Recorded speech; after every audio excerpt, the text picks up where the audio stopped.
وإنه يهيقفك مسلم وحانا لغا قادنا يا حديثك عبد الله بن عمر سو قادن هيني ee gabagabadii على المسلمين لي مسلمين تاون waxay ku waajibaysaa horta ruux waa inuu muslim yahay waa laga maarmaan way ay ku waajibaysaa dadka marka ay ku waajibayso oo muslimiinta aha haddana waxa la rabaa qofkani inuu yahay qof qani aha oo heli kara maalinta ciida aha iyo habeenka ka dambeeya maalinta ciida iyo habeenka ka dambeeya isaga iyo ciiday biilkoodu ku waajibay wax ka dheeraad ah haduu heli karo waa qani way maanta meeshan kolkii zakaatul fidriga la joogo qani ahaan baa laga soo qaaday zakaatul fidrigi waa laga rabaa haduuba dheeraadkaas uu heli karo waa inuu marka uu heli karo waxa faadilka ah oo ka dheeraadka ah maalinta ciida ah iyo habeenka ka dambeeya isaga noloshiisa iyo cidii ay nafaqadoodu ku waajibtay noloshooda ama ha noqoto cunti iyo cabitaan ama ha noqoto hooy iyo meeshii maskanka ay loo hoyanayo loo dheelmanayay ama ha noqoto mari iyo malbasiyo fiyaabtii dharkii la xiranayay haday noqoto hadii uu laa'iq yahay shaqaalihi lafteedu wixii shaqaalaha ku aadanaa waa inuu ka dheeraad noqdo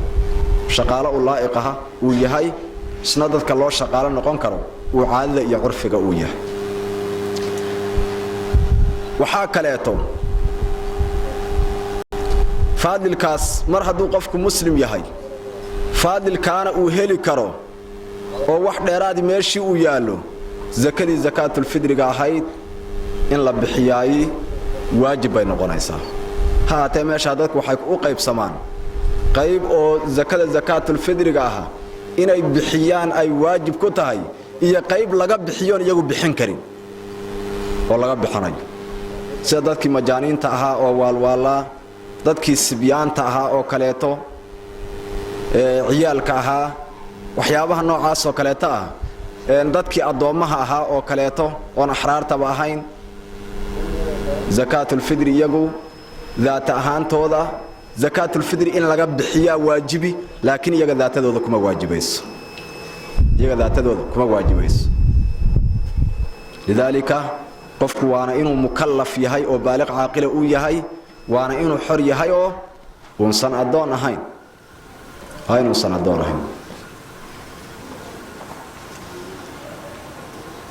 dadka noocaas ee muslimiinta ah dhamaan way ku wada waajibaysaa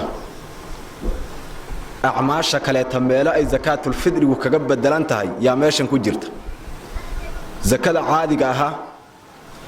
ama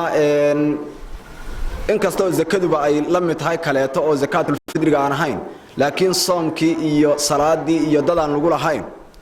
yaa zakadan zakaatul fidriga laga bixinaya ama waa yeeladii xataa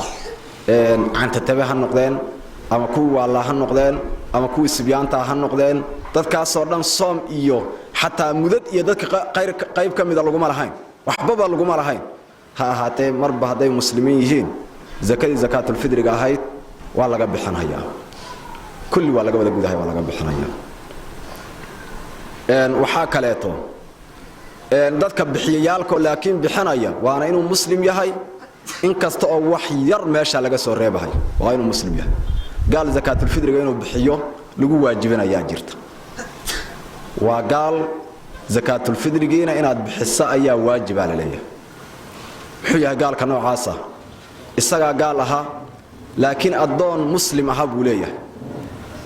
adoon muslim ah yuu leeyahay ama islaamtiisii oo waxa joogta wali ciidadii ku dhex jirta iyadii baa soo islaamtay islaantiisii isagiina gaalnimadii buu ku dambeeyaa ciidadii bayna ku jirtaa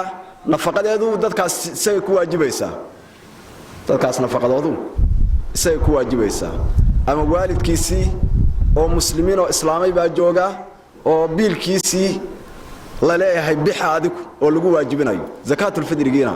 xalilaa ka bix oo ka gud laga gudaa la leeyahay marka laakiin asalku waa inuu muslim yahay way waana inuu xor yahay qofku waana inuu baaliq caaqil yahay qofka zakaatul fidriga bixinaya kolkii laga yimaado inuu waxani wax faadil aha oo dheeraada u yahay taasina waa dadka bixinaya oo gudahaya zakaatul fidriga dadka aad ka gudayso kow horta naftaada way naftaada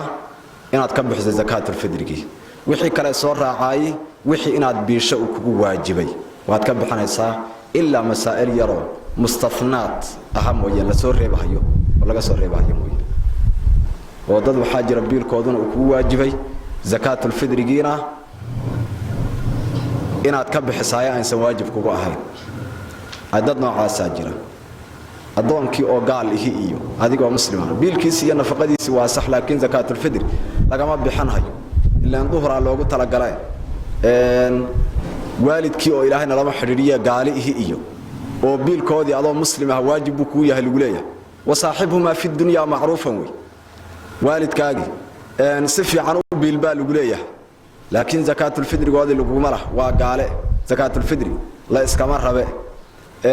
waxyaabihi noocaas oo kale taa laga soo reereebo aabaha xaaskiis aabaha islaantiis inaad u biisho aabaha duusan reerkii biilan karin una baahan yahay reer in reer intii loo dhiso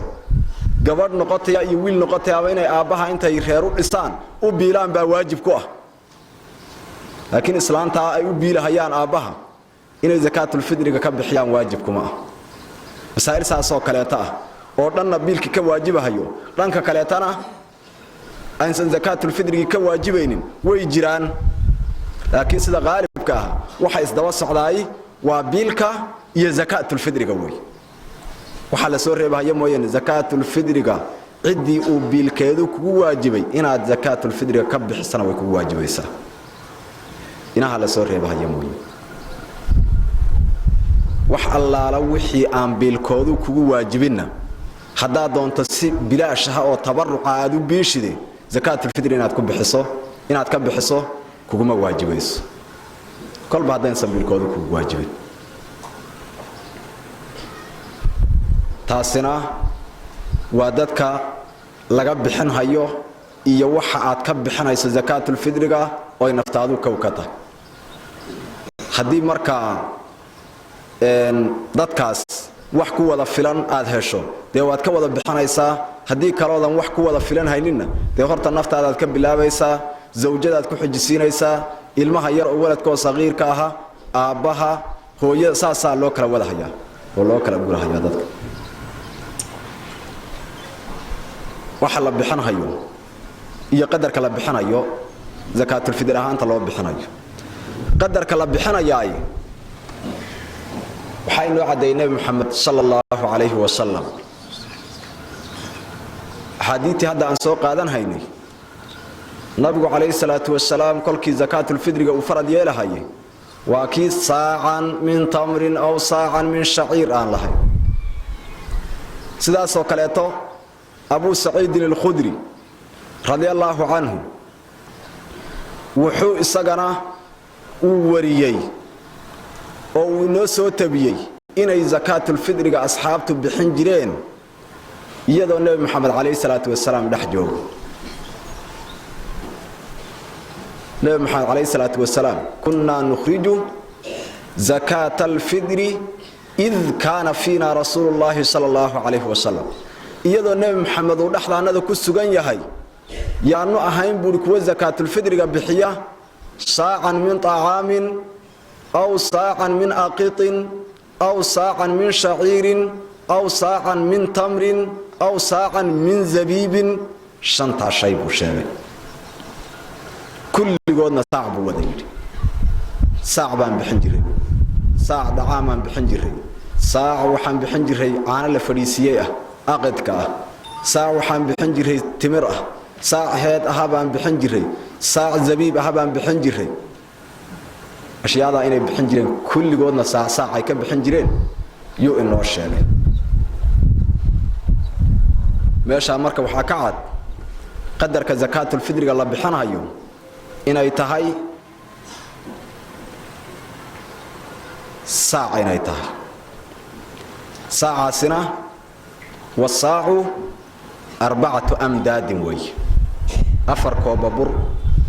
afar shoodood oo tan saddex bakeeri qaada saddex bakeeri qaada ama qofku horta waxa asalkii waa beega way miiska waxa la miisahayo beeg miisid shayga miisida la miisahayo ama beegid ninba sidii u yaqaan miiska iyo beegida way asalku miisaan ma aha asalku ee waa kayl way wazan ma aha asalku laakiin wazanka waa la sheegaa istidhaaran macnaha cadayn shayga qumaati loo muujiyo oo qumaati loo cadadeeyo loo sheegay waxa asalkiihi waa miiska iyo beegida shayga la miisahayo la beegahayo saadarteed waxana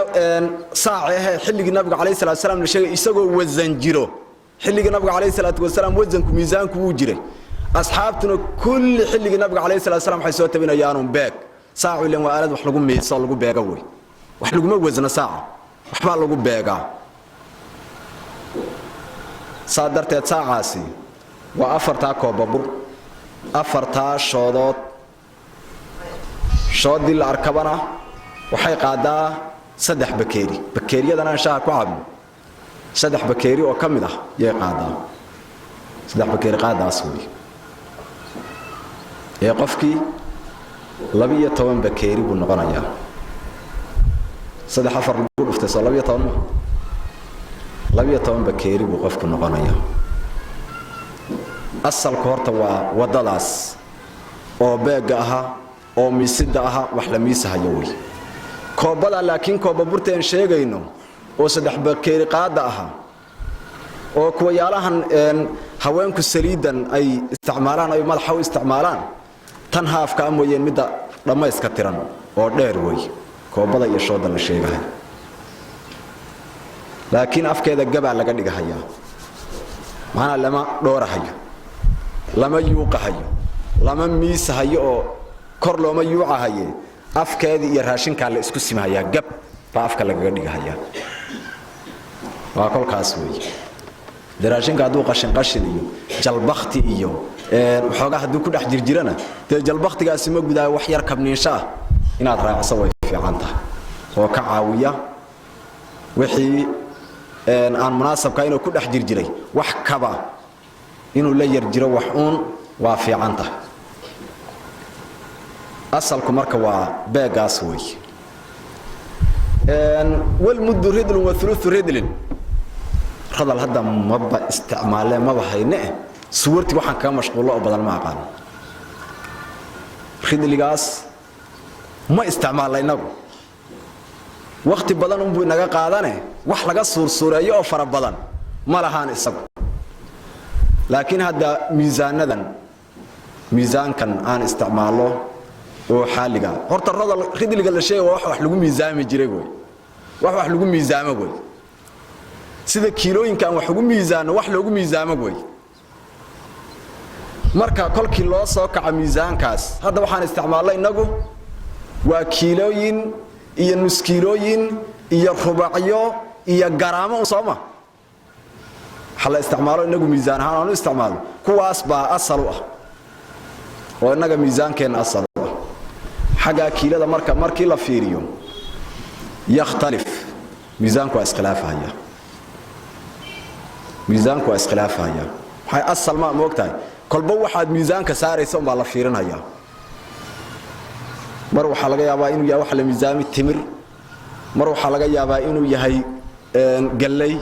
mar waxa laga yaabaa inuu yahay bariis mar waxa laga yaabaa inuu yahay zabiib mar waxa laga yaabaa inuu yahay qamadi mar waxa laga yaabaa inuu yahay moordi ama yaryare inuu yahay yaa laga yaabaa mar waxa laga yaabaa inuu yahay garbi shayga waxa miisaanka saarays yusla khilaafa hatta halkii shay oo qamadi isla aha yaa qaabkay u baxday kaliya leen marna inay siyar jalbakhti ahaana u baxdo marna inay iyadoo bogan oo si fiican u baxday oo u warawday oo u habaysan yaa dhicaysa lafteedu isla khilaaftaa bayna miisaanka kolkii la yiraahdo isla khilaafaya marka horta xagga miisaanka kolkii la yiraahdo wuu isla khilaafaya oo waxyaabaha mawzuunaadka oo la wasnahayo waxyaabaha la wasnahayo iskhilaafkiisa wuu isla khilaafaya qaabka uu waxyaabahaasi sifaadka uu qaadanayana وإسلا خلاف كرا وزنك يا ميزانك هاتee barkood 2 kiilo bad waa ka shanqariyaan mudkii waagi sheekhu ka keeni jiray xajka oo meeshan la keeni jiray 2 ramadaan waan qadarnay koobadaas oo gab ah uu ku yimaadaa xagga beega markii la yiraahdo xagga miisaanka markii la yiraahdana hadda galeyda iyo bariiska labadaasaan waagi si fiican yaan ugu qadarnay labadoodaba 3 kiilo oo wax qadar rubac amal ka dhow dhiman yay noqdeen kutubtan mucaasiriinta ahna kolkay ka hadlayaan qaybo kamid aha waxay idin oran hayaan waa 3 kiilo oo rubac dhiman waa 3 kiilo ilaa rubac mooyeen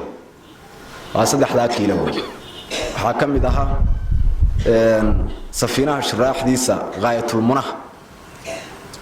sharaxaasa kamid ah waa 3 kiilo oo hal rubac dhiman buu idin leeyahay hal rubac dhiman intaas waa xagga asalku waa beegaas waxaad samayn kartaa 12 bakeeri oo dan aad u miisin intaad meel ku shubto inaad hawl fudaydsataa rabtaa ma ogtahay waxan ma ah wax oo cid ku jaangoynays bal 12 bakeeri miisaan saar ama bariis ha ahaado waxaad ku bixinayso ama galey ha ahaado ama wax kale ha noqdo waxaad ku bixinayso 12 bakeeri ama 4 koobabur intaad meel ku shubto miisaan saar intii shayga kolka aad ku bixin rabto miisaankiisu kugu soo bax kadib aad ku jaangoosan kartaa intii kiilo ekwaas ku noqday waad ku jaangoosan kartaa intay doonaha ku noqoto kiilowaadka ma balgu xadidahayo hadii laakiin adigu 3 kiilo la dhamaystiro faman tadawwa khayran fahuwa khayrun lahu intii wax khayr ah ku diinta naawo oo wax dheeraad ah ku dara waa khayr isaga u sugnaaday buu Ilaahay subhanahu wa ta'ala marka khayr dheeraad ah oo ku sugnaanayo uu ku noqon haya marka taasina waa xaga kiilooyinka iyo taqdiir ahaan waxa ay noqon karaan waxyaabaha aan ama ka aragnay ama culimadu ay soo guurin hayaan xaga miisaan ahaan ee ka mid tahay waxa kaleeto cid la siin hayo intaan waliba u gudbin cid la siin hayo waxan la bixin hayo si aan dhamaystiranay haynoo taam noqdee waxaasi waa inuu yahay waxaan aqidka xadiiska nabiga kaleey salaatu wasalaam sheegay aan ka ahayn waa inuu yahay wax mir oo firi ah waa inuu yahay xabad firi ah waa inuu yahay saliimna waa inay tahay firidaas waa inay firi tahay kolkii la leeyahay waxa la iska bixinayaa qiimihii xayal xilligii nabiga kaleey salaatu wasalaam ashiyaadan suuqa qiimay ka wada joogeen lacagtuna way joogtay waliba lacagteena ka fiican oo asal ah oo dahab iyo fidaa lagu tacaamulahay oo la isticmaalahay saaca qiimihiisi oo dahab ama fidaa la bixiyo marna lama soo tabin hal mar oo waaxid wayna joogtaan lacagtu waa buuxday aki miska nabiga kaleey salaatu wasalaam lacagaha la iska dhaxdaadinay inagu lacag ma ku dhaxdaadsana meele hambada la lahaa ya Abbaas ibn Abdul Muttalib bal intuu urursada oo go'aw ku gurtay baa wuxuu yiri waan qaadi kari waay rasuulka Ilaahay saar kuwa saarayaan iska daadi wuxuu aad qaadi kari wayda laakiin ka waxaad ka qaadan kartaa ka qaadaalay ka qaado yaa la yiri bahasha la iska hambanayo go'yaasha lagu guranayo oo dahab iyo fidaa yaa joogtay ومع ذلك هدنا هل مره لما سو تبنين اصحاب النبي عليه الصلاه والسلام لعق يا قيمه لما سو تبنين قيمها marka waxayaan lagu luguin oo lagu rafaadin wax dan oo kugu haysana ma jirto wax dan oo kugu kalifaysana ma jirtee ha ku rafaadin qiime qadarkaas firi ahaanta in loo bixiyo loogu tala galay